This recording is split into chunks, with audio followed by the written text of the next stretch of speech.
الله رب العالمین په دغه آیات کې یا ایها الذین آمنوا اذا تداینتم بدین الى اجل مسمى فاكتبوه.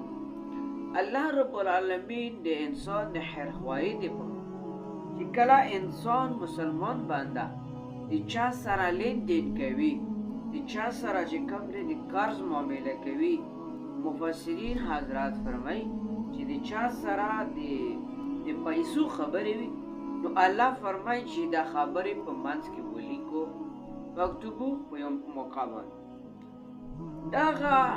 لیکل کاغذ لیکل ورته پښتو کې وایي چې د چا سره سټامپ ولیکو یا کاغذ ولیکو. د دې فواید دا دي د الله پاک دا حکم موږ تاسو باندې واجب نه دی، فرض نه دی. الله دې موږ مصلحت ته ګوري و الله موږ ته دا خبره ذکر کوي چې کله تاسو د لانجې خبره راځي نو تاسو سره به یو کاغذ موجود وي. کله چې تاسو په منځ کې یوه خبره داسې وي چې د تو نه میره وي د بل نه میره وي، په منځ کې به خبرو کاغذ موجود وي.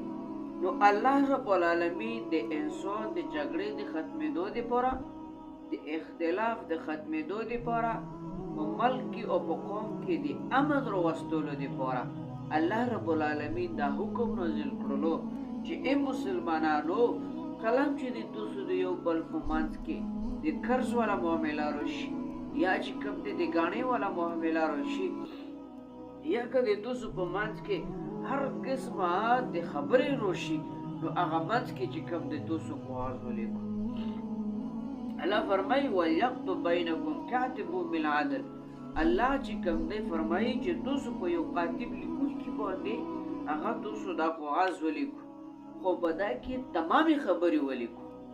داسې نه وي چې یوه خبره وي هغه وړه خبره وي تاسو یې پرېږدو، یا غټه خبره وي تاسو یې پرېږدو، مړه چې دغې ته ضرورت نشته دی. معنا دغه الله پاک ځکه دا خبره ذکر کوي چې داسې ناڅاپه د تاسو په منځ کې جګړه راشي، د تاسو په منځ کې د اختلاف راشي،